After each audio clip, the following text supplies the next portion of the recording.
বছর খুললেই ২৬-এর বিধানসভা ভোট, তার আগে কি অস্বস্তি বাড়ল রাজ্যের বিরোধী দলনেতার? নজর রাখবো। রক্ষা কবচ পেলেন না বিরোধী দলনেতা শুভেন্দু অধিকারী। ৫টি মামলার তদন্ত চালিয়ে যাওয়ার নির্দেশ। আদালতের নির্দেশে অস্বস্তিতে শুভেন্দু অধিকারী।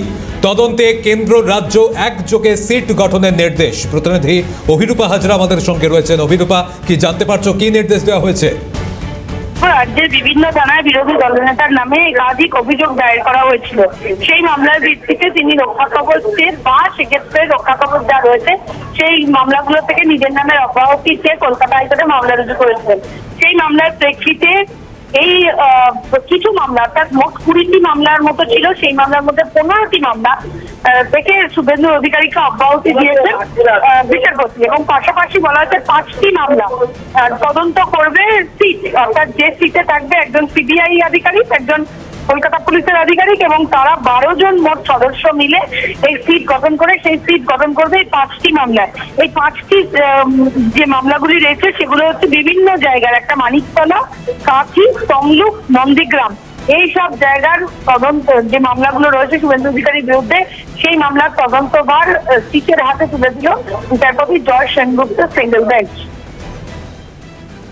ধন্যবাদ অভিরূপা। রক্ষা কবচ পেলেন না বিরোধী দলনেতা, এই প্রসঙ্গে আপনাদের শোনাবো আইনজীবী বিল্লুদ্বল ভট্টাচার্য কি বলছেন তিনি।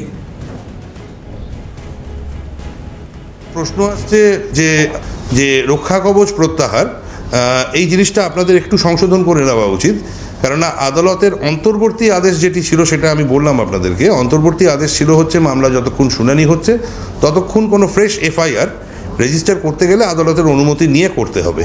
তো মামলাটি যেহেতু দুটি মামলাই আজকে ফাইনাল হিয়ারিং হয়ে আজকে জাজমেন্ট দিয়েছে, তাই জন্য ন্যাচারালি ওই রক্ষা কবচের জায়গাটা আর নেই, কেননা মামলাটি ফাইনালি আজকে নিষ্পত্তি হয়ে গেছে। তো অবশ্য আদালত একটা কথা বলেছে, আমরা এর মধ্যে আরও 6টা না 7টা আরও এফআইআর ছিল যেগুলো আমরা সাপ্লিমেন্টারি অ্যাফিডেভিট করে ফাইল করেছিলাম, যে এই এফআইআরগুলো আমরা পরে জানতে পেরেছি মামলা ফাইল হওয়ার পরে যে এরকম এফআইআর আছে যেখানে মাননীয় বিরোধী দলনেতার নাম আছে আর কি, বা ওনার বিরুদ্ধে করা হয়েছে। আদালতের বক্তব্য আজকে হচ্ছে যে যেহেতু মেন রিট পিটিশনের প্রেয়ারে ওই এফআইআরগুলোর কোয়াশিংয়ের জন্য প্রেয়ার স্পেসিফিক্যালি ছিল না, তাই জন্য আমাদেরকে লিবার্টি দিয়েছে ওই এফআইআরগুলোকে সেপারেটলি চ্যালেঞ্জ করে। তো আমরা সেই লিবার্টি তো ডেফিনেটলি অ্যাভেল করব। নতুন এফআইআরের ক্ষেত্রে আমরা বলেছিলাম যে এই যে এখন ফাইনালি এটা যে নিষ্পত্তি হয়ে যাচ্ছে, আমরা যদি রাজ্যের আচরণ দেখি মাননীয় বিরোধী দলনেতার প্রতি, কেননা তারা তো কি বলবো, ড্রপ অফ আ হ্যাটে তারা মাননীয় বিরোধী দলনেতার বিরুদ্ধে একটা করে ক্রিমিনাল কেস ফাইল করে। তো এবার তো সেই হ্যারাসমেন্ট শুরু করবে আরও, তার কারণ হচ্ছে যেহেতু নির্বাচন এগিয়ে আসছে তার মুভমেন্টটাকে সম্পূর্ণভাবে রেস্ট্রিক্ট করার চেষ্টা করবে, কারণ এভরি ডে হয়তো 1টা-2টো করে এফআইআর রেজিস্টার করে এখান থেকে নোটিশ দিয়ে তাকে এখানে ডেকে পাঠানো হবে, ওখানে ডেকে পাঠানো হবে। তো আমরা বলেছিলাম হচ্ছে যে সেটা নিয়েও একটা ইন অ্যাডভান্স একটা যদি আমাদেরকে আজকে বলেছি আমরা কোর্টকে যে যদি একটা কোনো রকমের একটা সুরক্ষা দিয়ে রাখা হয় আর কি। তো আদালত বলেছে যে না, যতক্ষণ না এফআইআর রেজিস্টার্ড হচ্ছে ততক্ষণ তো আদালত এখন কিছু করতে পারবে না। এফআইআর রেজিস্টার্ড হলে তো অবশ্যই আদালতের কাছে আসার, আদালতের দরজা নক করার লিবার্টি আমাদের সবসময় আছে। রক্ষা কবচ পেলেন না শুভেন্দু অধিকারী, তবে কি ২৬-এর ভোটের আগে বিপাকে পড়তে চলেছেন রাজ্যের বিরোধী দলনেতা? এই প্রশ্ন যখন উঠছে তখন তৃণমূল নেতা কুণাল ঘোষ তার এক্সপোস্ট লিখেছেন, শুভেন্দুর জন্য বড় ধাক্কা। আজ বিচারপতি জয় সেনগুপ্তর রক্ষা কবচ প্রত্যাহার করে নিলেন। এই ধরনের আদেশে অনির্দিষ্টকালের জন্য কার্যকর থাকতে পারে না। আদালত শুভেন্দু অধিকারীর বিরুদ্ধে দায়ের করা 15টি মামলাও খারিজ করে দিয়েছে। এছাড়াও যে আরও 5টি এফআইআর বাতিল করার আবেদন করেছিলেন, কলকাতা হাইকোর্ট অভিযোগের তদন্তের জন্য একটি বিশেষ তদন্তকারী দল গঠনের নির্দেশ দিয়েছে। পোস্টে লিখেছেন তৃণমূল নেতা কুণাল ঘোষ, এবং তিনি আরও লিখেছেন আদালতের অনুমোদন ছাড়া তার বিরুদ্ধে কোনো নতুন এফআইআর দায়ের করা যাবে না। হাইকোর্টে জোর ধাক্কা শুভেন্দু অধিকারীর, লিখেছেন তৃণমূল নেতা কুণাল ঘোষ। পাশাপাশি তিনি কি বলেছেন শোনাবো আপনাদের। জোর ধাক্কা শুভেন্দু অধিকারী। জাস্টিস মান্থা যারা অনির্দিষ্টকালীন রক্ষা কবচ দিয়ে গেছিলেন, আজ বিচারপতি জয় সেনগুপ্ত সেই রক্ষা কবচ প্রত্যাহার করে নিয়ে তৃণমূল কংগ্রেস বা রাজ্য সরকার যা বলছিল তাতে মান্যতা দিয়েছেন। একজন ব্যক্তি কোনো মামলায় রক্ষা কবচ পেতে পারেন, একজন ব্যক্তি একাধিক মামলায় ক্ষেত্র বিশেষে রক্ষা কবচ পেতে পারেন।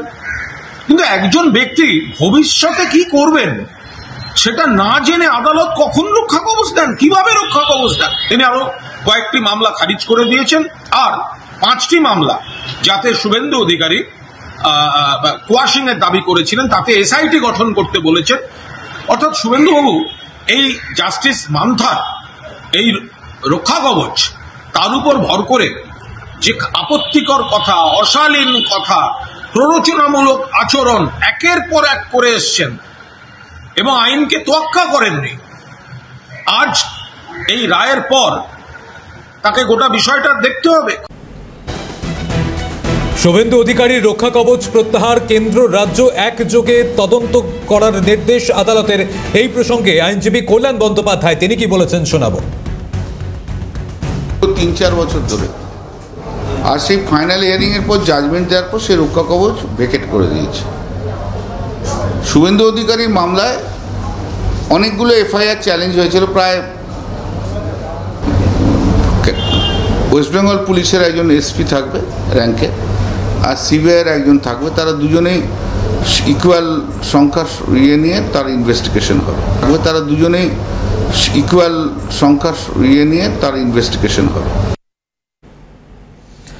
আদালতের রক্ষা কবচ প্রত্যাহার হয়েছে রাজ্যের বিরোধী দলনেতা শুভেন্দু অধিকারীর। শুভেন্দু অধিকারীর বিরুদ্ধে চাকরির নামে প্রতারণার অভিযোগ, চাকরি দেওয়ার নামে প্রতারণার অভিযোগ মানিকতলা থানায়। অভিযোগের তদন্তের নির্দেশ দিল কলকাতা হাইকোর্ট। সিট তদন্ত করবে।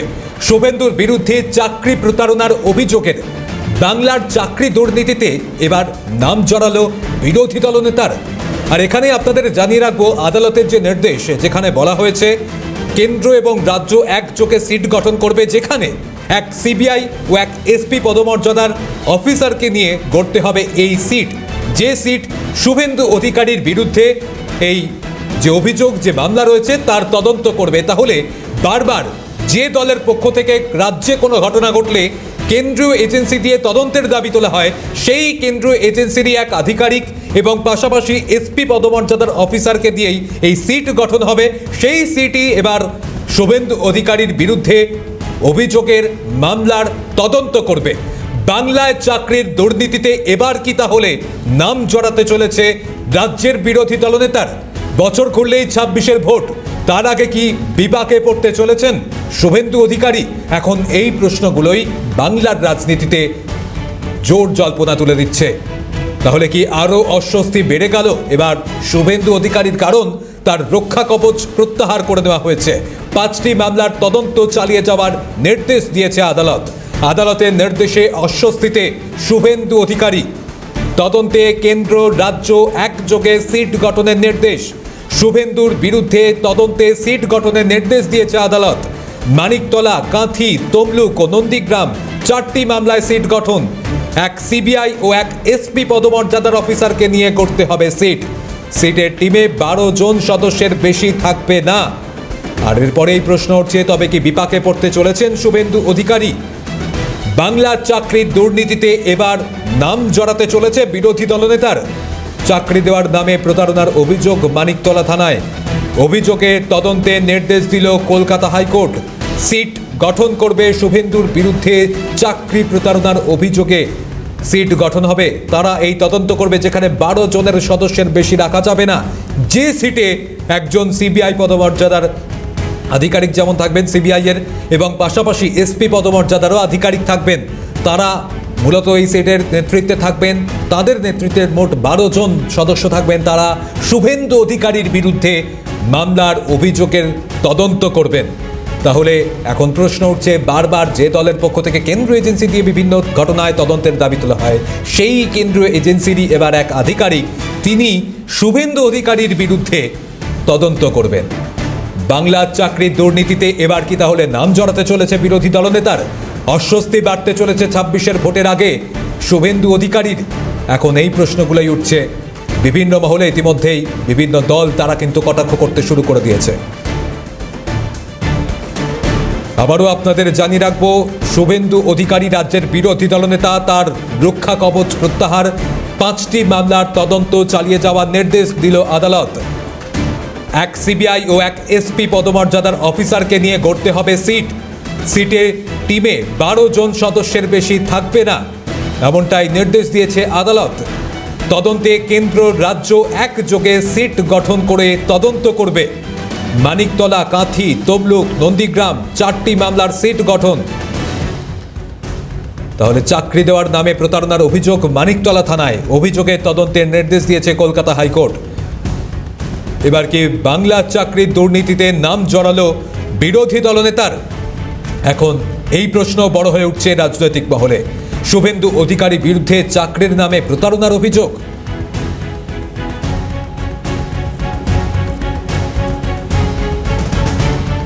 চাকরি দেওয়ার নামে প্রতারণার অভিযোগ মানিকতলা থানায়, অভিযোগের তদন্তের নির্দেশ দিয়েছে কলকাতা হাইকোর্ট। এই মুহূর্তে আমাদের সঙ্গে রয়েছেন আইনজীবী সায়ন বন্দ্যোপাধ্যায়। সায়নদা, এই মুহূর্তে যে খবর সামনে আসছে, শুভেন্দু অধিকারীর রক্ষা কবচ প্রত্যাহার, তার বিরুদ্ধে মামলার তদন্ত হবে, যেখানে সিবিআই এর একজন আধিকারিক থাকবেন, এসপি পদমর্যাদার আধিকারিক থাকবেন, তারা শুভেন্দু অধিকারীর বিরুদ্ধে তদন্ত করবেন। তাহলে কি বাংলা চাকরির দুর্নীতিতে এবার তার নাম জড়াতে চলেছে, কি মনে করছেন? দেখুন, একটা কথা পরিষ্কার, এই রাজ্যে বিজেপি প্রধান বিরোধী দল হওয়ার আগে যাদের যাদের বিরুদ্ধে অভিযোগ করতো তাদের বিরুদ্ধে তো তাদের মধ্যে অন্যতম তো শুভেন্দু অধিকারী নিজেও।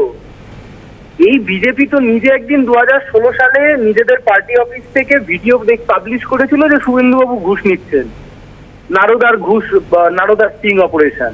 তাতে ববি হাকিমের নাম এসেছিল, সুব্রত বাবুর নাম এসেছিল, মদন মিত্রর নাম এসেছিল, শুভেন্দুবাবুর নামও তো এসেছিল। এবং চাকরি দুর্নীতির যে অভিযোগ, চাকরি দুর্নীতি যে মন্ত্রিসভার আমলে, শুভেন্দুবাবু তো সেই সময় পরিবহন দপ্তরের মন্ত্রী, তৃণমূল কংগ্রেসের কার্যত প্রথম সারির 2-3 জন নেতার মধ্যে অন্যতম নেতা। যে দুর্নীতি হয়েছে, শুভেন্দুবাবু কি তার থেকে দায় এড়াতে পারেন? তার থেকে তো দায় এড়াতে পারেন না। কিন্তু একটা কথা স্পষ্ট এবং একটা কথা পরিষ্কার, যে তৃণমূলের গা থেকে যা দুর্গন্ধ বেরোচ্ছে, তারা যত বেশি আঙুল তুলবে নিজেদের গাছ দুর্গন্ধ কমবে না, বরং বাড়ে। ধন্যবাদ সায়নদা। আইনজীবী সায়ন বন্দ্যোপাধ্যায় ছিলেন আমাদের সঙ্গে। এই মুহূর্তে আমাদের সঙ্গে রয়েছেন আইনজীবী তথা বিজেপি নেতা তরুণজ্যোতি তিওয়ারি। তরুণদা, এই মুহূর্তে যে খবর, বাংলার চাকরির দুর্নীতিতে এবার কি তাহলে নাম জড়াতে চলেছে বিরোধী দলনেতার? কারণ আপনিও তো জানেন আদালতের যে নির্দেশ, কি বলবেন এই নির্দেশিকায়? দেখুন, প্রথমত যেটা প্রচার করা হচ্ছে আদালতের রক্ষা কবচ চলে গেছে, অ্যাবসলিউটলি ভুল। কারণ 15টা মামলা ছিল, 15টা মামলা মানে আলটিমেটলি কুয়াশ হয়ে গেছে। কুয়াশ হয়ে যাওয়ার পর রক্ষা কবচ থাকে না, ফাইনাল হওয়ার পর কোয়াইট নর্মাল, এর মধ্যে অবাক হওয়ার কিছু নেই। সেকেন্ড থিং হচ্ছে, শুভেন্দু দাকে টার্গেট তৃণমূল বহুদিন ধরেই করছিল। তৃণমূল একটা মিথ্যা প্রচার চাচ্ছিল, মামলা করতে পারছে না, অ্যাবসলিউটলি মিথ্যে। হাইকোর্টের লিভ নিয়ে করতেই পারতো, তারা করেনি, এতকাল পর করেছে। অবভিয়াসলি একটা মামলা যখন হয়েছে তার এগেন্সে লিগাল স্টেপ নেওয়া হবে। সে নিয়ে চিন্তিত আমরা একদমই নয়, আমার মনে হয় শুভেন্দু দাও চিন্তিত নয়। কারণ হচ্ছে ওভারঅল তৃণমূল কি করছে না করছে সবাই জানে। 15টা মামলা মিথ্যে মামলা খারিজ হয়েছে, আরো যে কটা মিথ্যে মামলা করবে সেগুলোও খারিজ হবে, কোয়াইট নর্মাল প্রসেস। এর মধ্যে অবাক হওয়ার বা চমকে যাওয়ার কিছু নেই। যে একটা মামলা হয়েছে বলছে এতকাল কেন হয়নি, কি জন্য হয়নি, কার জন্য হয়নি, এগুলো কোশ্চেন হবে, দেখা যাক। ধন্যবাদ আপনাকে। আমরা কথা বলছিলাম বিজেপি নেতা তথা আইনজীবী তরুণজ্যোতি তিওয়ারির সঙ্গে।